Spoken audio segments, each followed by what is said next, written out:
Fronteiras do Pensamento apresenta a primeira parte da conferência Educação no Século XXI, com Howard Gardner. O psicólogo fala sobre sua teoria das inteligências múltiplas. Acompanhe. The traditional view of intelligence goes back about 100 years, and it consists of a number of points. First of all, intelligence is a single thing. Psychologists use the English letter G to describe general intelligence. Intelligence is highly heritable. That means it's carried in the human genes. So if you know how smart your parents are, or even better, if you know how smart your grandparents are, you can predict how smart you will be. Since it's part of the human genome, you can't do much about it. You are stuck with your general intelligence. Now, these are all views that I disagree with. I don't think this view is correct, but you can understand a new view better if you contrast it with the former view. Now, what's interesting is this traditional view of intelligence is a Western view, Europe and the Americas. If you go to East Asia, China, Japan, Korea, you get a very different view, a Confucian view, which says that how smart you are depends primarily on your effort, how hard you work. About 30 years ago, I began to develop an entirely different way of thinking about intelligence, not based on paper and pencil test, not based upon looking at brain waves, but rather an interdisciplinary, multidisciplinary approach which focused on how abilities have evolved over thousands and even millions of years, how the brain has evolved, and how it's organized today in human beings. What are the different abilities which were valued in pre-literate times, in small clans in East Africa and in the South Seas and at the Arctic Pole? What do we know from special populations? Prodigies, savants, idiosavants, people with autism, all of whom have very jagged profiles. They're good in some things, average in some things, below average in some things. There's no way that the traditional view of intelligence can explain this kind of scatter. I put all of these disciplinary findings together.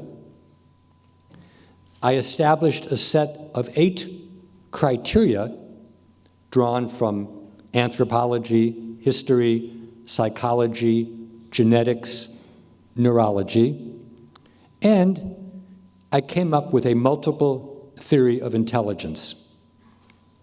For me, an intelligence is a potential to process information that comes in through your eyes or your ears or your hands so that you can solve problems or make things which are valued in at least one culture or community. That's the definition, but I think an analogy or metaphor works better. The traditional view of intelligence suggests we have a single mainframe computer inside our skull. And if that computer works well, you're smart in everything. If it works average, you're average in everything. If it works slowly, you're kind of dumb in everything. I believe we have several computers in our mind brain. Language computers, music computers, personal computers, and so on. And there are probably a few people where all the computers work well, a few people where none of the computers works well, but most of us are an amalgam, a combination of some computers that are quite good, some computers that are average, and some computers which don't work very well. That, in essence, is multiple intelligence theory. The first intelligence, linguistic intelligence, is the intelligence of the writer, the orator, the poet, the journalist, people who use language as their major activity. The second intelligence is logical mathematical intelligence. That's the intelligence of the mathematician or the scientist. Most intelligence tests only look at those two intelligences. And they're important for school, especially a Western secular school, as we had in Europe and then in the Americas in the 20th century. Whether it's appropriate for a digital school of the 21st century, nobody knows. If you're good in language and logic, you will succeed at most Western schools, and as long as you stay in school, you'll think you're smart. But if you should ever navigate the streets of Sao Paulo in an automobile, or you should ever try to survive in the Amazon, you will discover that there are other kinds of intelligence which are at least as important. Musical intelligence, the intelligence of performers, singers, composers, conductors. I understand now in Brazil there is a movement to get more young children able to play violin and other instruments. That's musical intelligence. A fourth intelligence is spatial intelligence, the intelligence that allows us to navigate wide space, like a sailor or an airplane pilot, or more local kinds of space, like a sculptor or chess player. My example of spatial intelligence is an architect, and I was delighted to learn that one of the world's most famous architects, Oscar Niemeyer, is still alive, over 100 years of age, and still working in Brazil. That gives us a lot of hope. A fifth kind of intelligence is bodily intelligence, the intelligence of the athlete, the dancer. Someone like Pelé undoubtedly has a lot of bodily kinesthetic intelligence. It's also the intelligence of a craftsperson or a surgeon, people who use their whole bodies or parts of their bodies, like their hands or their mouth, to solve problems or to make things. Interpersonal intelligence is the intelligence of understanding other people. Obviously, it's important for leaders, teachers, clinicians, salespeople, people who are in religion, who have a congregation. All of those involve interpersonal intelligence. Some people call it social intelligence. A very interesting intelligence is intrapersonal intelligence, understanding of yourself. Having a good model of who you are, what your strengths are, what you're trying to achieve, what happens when something goes wrong. It's a very important intelligence. We don't know anything about how to teach it.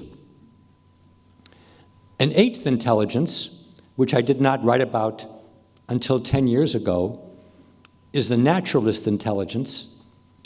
It's the intelligence that allowed us to recognize the differences between plants, between animals, between rock formations, between clouds, the world of nature. None of us would be here if our ancestors had not known what to eat and what not to eat, what animals to pursue, which animals to run away from. But now, most of us don't have to work in the world of nature. We just go to the grocery store. But the parts of our brain which evolved to discriminate in the world of nature, we now use for consumption. Which automobile to buy, which sneakers to buy. We use that part of the mind-brain to navigate the world of consumption.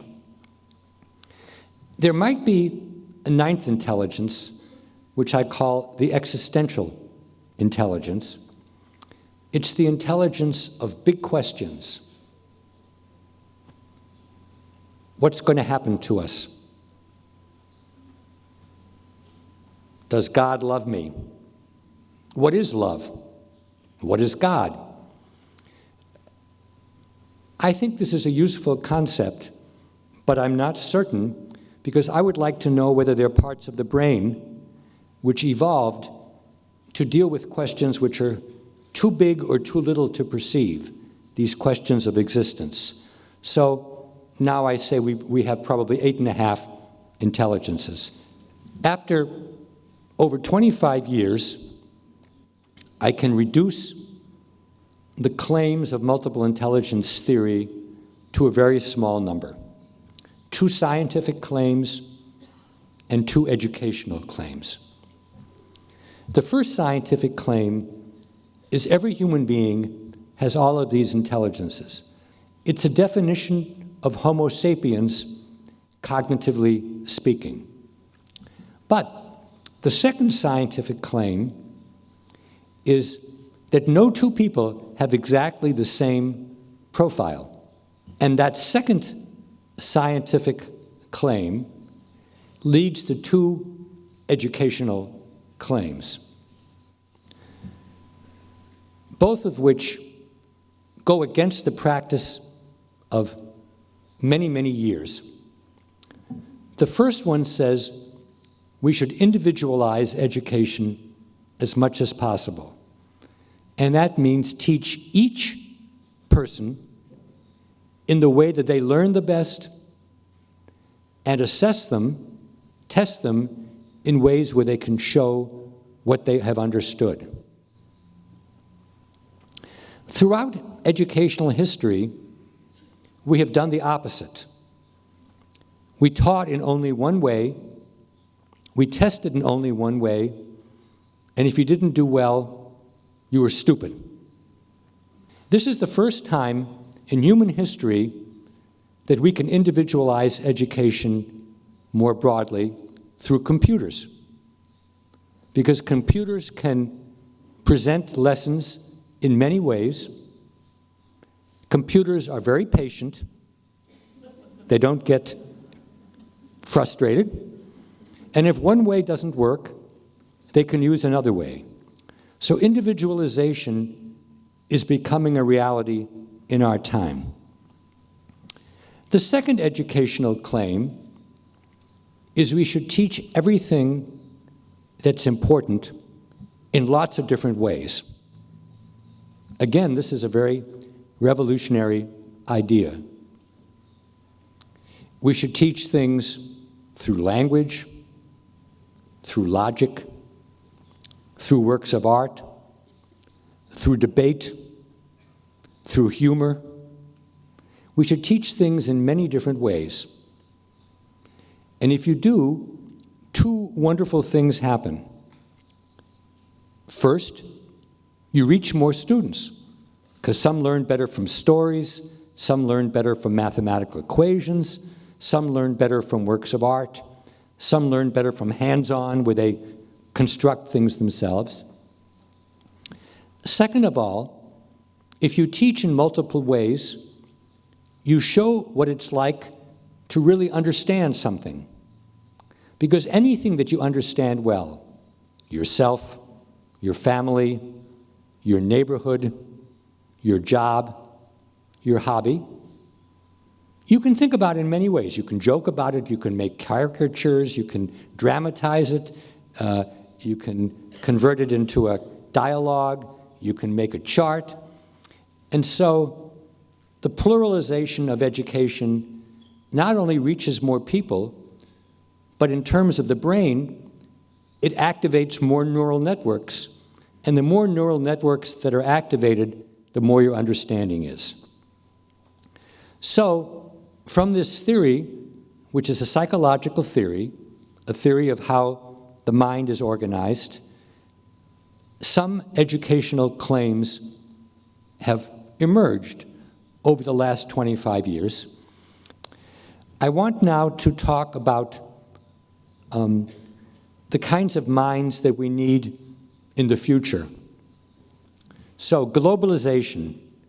Imagine with me megacities like Sao Paulo or Mexico City, where millions and millions of people have to live together, work, find ways of dealing with one another, even if they are of very different backgrounds.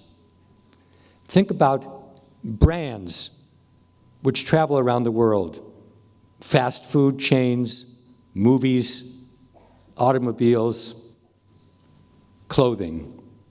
So these are all examples of globalization, the movement of money, customs, and populations. The second feature is the biological revolution. Every month we're learning more about the brain. Every month we're learning more about genetics. And that information is going to affect education in very powerful ways. In your lifetime, students will come to school with a picture of their brain, a functional MRI, and a gene chip with their own unique genome, and they will say to teachers, "Teach me in a way that I can learn." And if the teachers cannot make sense of the brain image or the gene chip, then education will become a medical specialty because, of course, doctors and scientists are trained to read about the brain and to read about genetics. And already, and this is something I study, we can tell very early in life if a child is going to have reading problems, if the child is at risk for dyslexia, and we're beginning to know what kind of treatment will work for what kind of language problem. And the same thing will happen with each of the intelligences. So the biological revolution will have enormous impact in education, though only in the most specialized settings is it evident at the present time. The third revolution is the digital revolution. Computers, the World Wide Web, the internet, all of these things are already beginning to have impact in education. And it's a situation, very unusual, where young people are much more sophisticated than older people. We distinguish between digital immigrants, which are most of you, and your children who are digital natives. And I'm a digital paleolith, but I'm trying to study and understand the new digital media because those are also huge changes that are occurring in our society. One other one I will mention is lifelong learning. In my grandparents' generation, most people didn't have even a secondary school education. In my parents' generation, most people didn't have to learn once they finished secondary school or the university. Now, of course, education everywhere has to be lifelong. And so not only do we need to know how we can continue to learn, but thank goodness we now know the brain is able to acquire new information for many, many years after adolescence. So now I'm going to introduce 5 Minds for the Future, which is a book that was recently published in English and also in Portuguese and Spanish. But in fact, this is not a book about psychology. It's not a book about the brain. It's a book about policy. What are the kinds of minds that we need to develop in the 21st century? So the first mind, next slide, is the disciplined mind. The disciplined mind. And the disciplined mind has 3 different connotations. First of all, discipline means working steadily at things and getting better. The second sense of discipline is to master the major ways of thinking that human beings have developed in the last few thousand years. Thinking mathematically, artistically, scientifically, historically.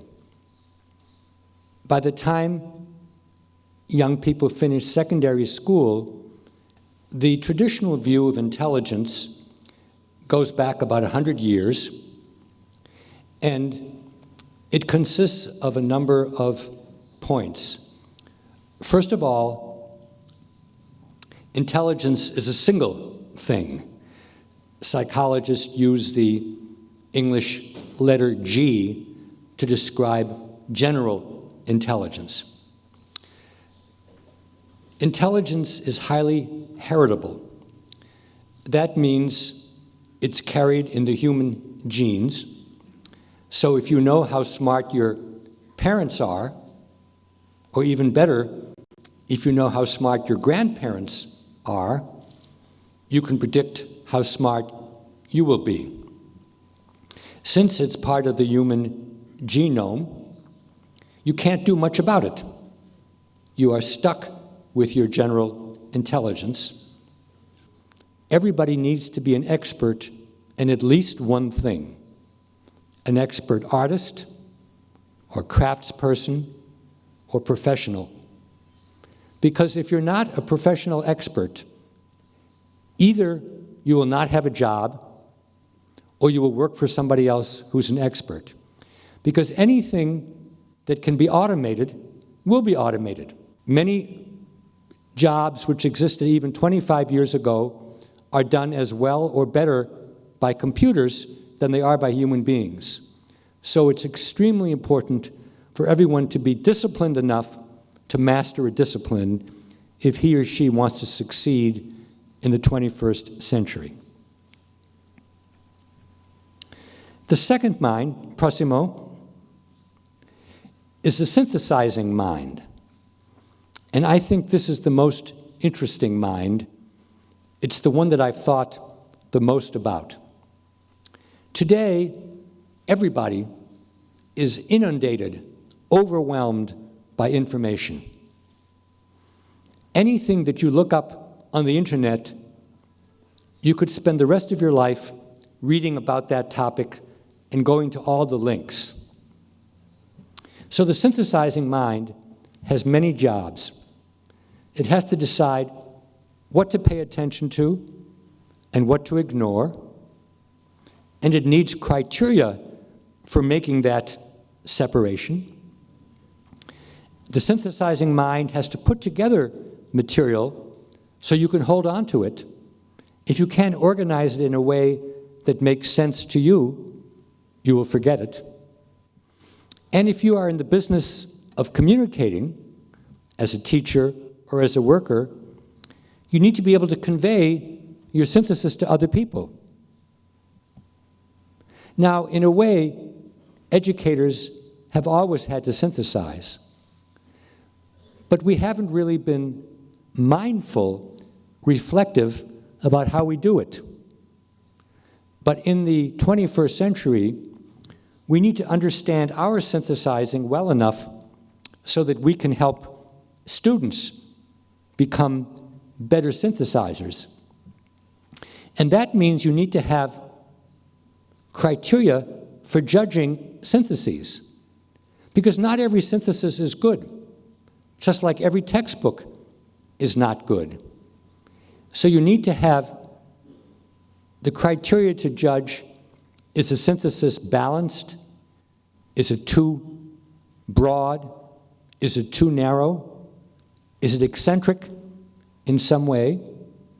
And I thought that my field of psychology would have answers to this question, but it doesn't. So the challenge of understanding how we synthesize and being able to do it well, I think, will characterize the 21st century. The third kind of mind is the creating mind.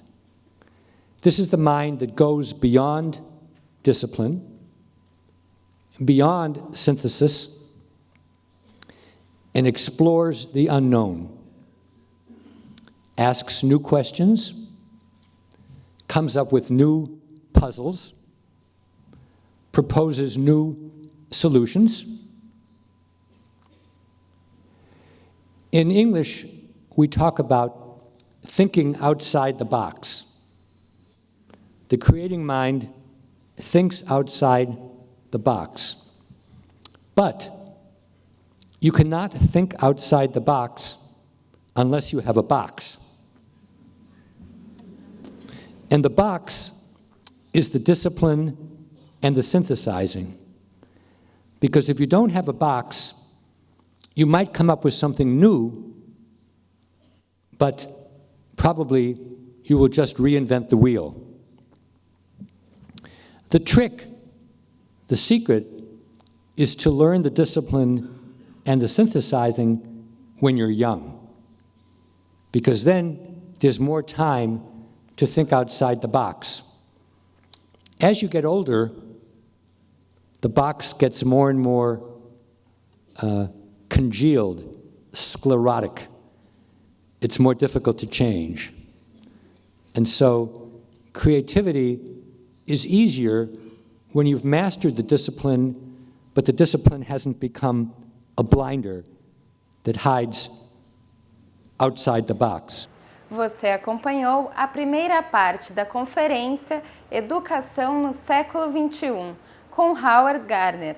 Na próxima semana, assista aqui, na UFRGS TV, a segunda parte da palestra. Obrigada pela companhia e até breve!